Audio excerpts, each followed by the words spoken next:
কত টাকা বললি? 4 লক্ষ টাকা? হ্যাঁ চাচা, আপনি তো আমার সব সম্পত্তি নিয়ে গেছেন। চাচা আমাকে মাত্র 4 লক্ষ টাকা দেন, না হলে মেঘলার বাবাকে বাঁচাতে পারবো না চাচা। এই হারামজাদা, আমি তোর চাচা, বাবার বয়সী একটা লোক। আমাকে আমার পরিবার সহ ঘাড় ধরে এই বাড়ি থেকে বের করে দিয়েছে, মনে নেই? শ্বশুরের চিকিৎসার জন্য টাকা লাগবে, তা আবার 4 লাখ টাকা। মনে রাখিস, 4 টাকা পাবে না। রাতুল, মেঘলার বাবা অসুস্থ অবশ্যই হাসপাতালে ভর্তি আছে, মৃত্যুর সাথে পাঞ্জা লড়ছে। দেখ আমি তোকে রিকোয়েস্ট করছি, আমাকে মাত্র 4 লক্ষ টাকা দে। অপারেশনটা না হলে বাঁচাতে পারবো না ভাই। তুই না আমার বন্ধু।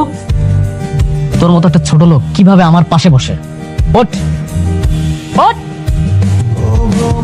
4 লক্ষ টাকা কি মানুষকে এমনি এমনি দেয়? তুই জানিস না টাকা কত মূল্যবান?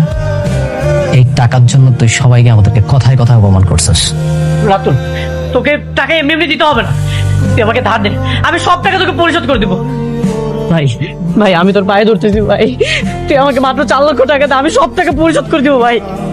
তুই তো একটা ফকির, 4 লক্ষ টাকা এখন তুই কোথায় পাবে? 4 লক্ষ টাকা তুই এখন একসাথে সারা জীবনও দেখবি কিনা সেটারও সন্দেহ আছে। অনেক কথা হয়েছে, যাবেন বেরো, বেরো বাড়ি থেকে। চাচা চাচা মাত্র 4 লক্ষ টাকা দেন, নাহলে মেঘলার বাবাকে আমি বাঁচাতে পারবো না। আপনি আমাকে ভিক্ষা দেন। রাস্তায় যে ফকিরগুলো দাঁড়িয়ে থাকে না, দরকার হলে ওদেরকে আমি টাকা দেবো, তোরে আমি টাকা দেবো না। তোর শ্বশুর মনে গেলে আমার কি কি আমার? আমি হাত জোর করে রিকোয়েস্ট করতেছি, 4 লক্ষ টাকা যদি না দেন আমি মেঘলার বাবাকে বাঁচাতে পারবো না। চাচা চাচা আমি রিকোয়েস্ট করতেছি। রাতুল রাতুল প্লিজ আমাকে 4 লক্ষ দেখ ভাই, এই সব সম্পত্তি তো আমারই, আমাকে মাত্র 4 লক্ষ টাকা দিয়ে দে, না হলে মেঘলার বাবাকে বাঁচাতে পারবো না ভাই। তুই মেঘলার বাবাকে বাঁচাতে পারবো না ভাই, হাসপাতালে অনেক অসুস্থ। রাতুল মাত্র 4 লক্ষ টাকা দে ভাই।